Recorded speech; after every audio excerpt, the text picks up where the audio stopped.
Hi, I'm Stuart from the Norfolk Honey Company and welcome to another Beekeeping Basics. Okay, so today we're going to show you how to add a queen excluder and a super to a colony that's ready to start producing some honey, and then later on in the video we're going to show you how to add a second super to a colony, and a neat little trick that should hopefully help the bees produce lots of honey for you this summer. Okay, so we've completed an inspection of this colony. They've drawn all of the frames and they're now starting to store some nectar and honey in the outer frames and around the brood. So it's time to put on the queen excluder and a super. Now, one thing to bear in mind is that with queen excluders there are many different types, and you just need to be mindful of the bee space, and we'll cover a bee space in another video another time. However, this particular queen excluder has a single-sided bee space. So this side has a rebate which allows the bees to wander around without any problem at all, and this side, the metal grid is flush with the wooden frame, so there's no bee space on this side. Now we use a system where we have a bottom bee space, so the bee space is at the bottom of these frames, so we need to allow for a bee space to be on the bottom of the super.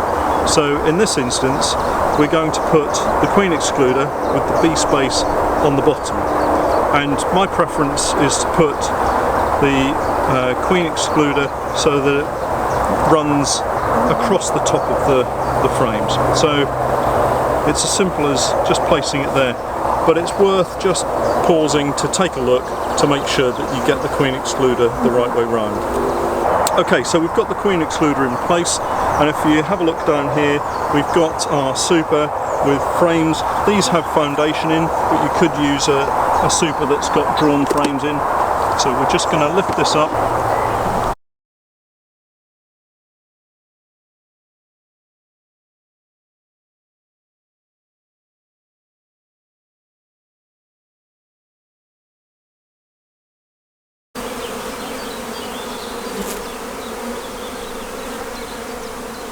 Okay, so we're here at another part of the apiary, and we've just carried out a complete inspection of this colony. They're doing really well, lots of bees.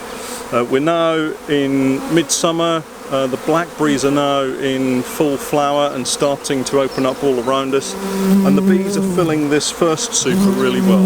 So what we're going to do is we're now going to add a second super, and with adding a second super, the trick is to not just place it straight on top of the original super, but to put it beneath it, and we'll show you that now, and then we'll talk a bit more about why we do that.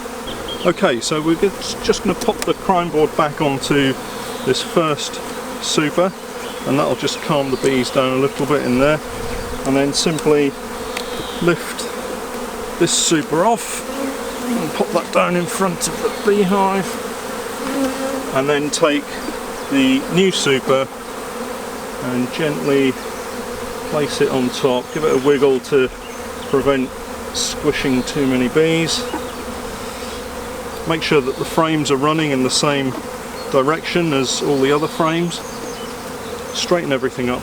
And the reason we put that on top of the queen excluder and beneath the original super is to encourage the bees to move across the comb. So there's foundation in these. We're hoping to get the bees to draw the foundation as quickly as possible. So we want the bees to move across it. So that's why we place it here. And hopefully they'll settle into it fairly quickly and start drawing some of that foundation. So we'll now pop this one up on top, and again just gently slide it into position, and it's as simple as that. So we'll leave these bees for a week now, and then we'll come back and see, and hopefully they'll have started to draw some of that foundation. I hope you found that of use. Please like the video and share it if you would, and if you haven't subscribed already, please subscribe. But more importantly, if you've any comments or you'd like to see us do some specific beekeeping, pop it in the comments below, and we'll take a look at them and see if we can sort something out. Thanks very much for watching.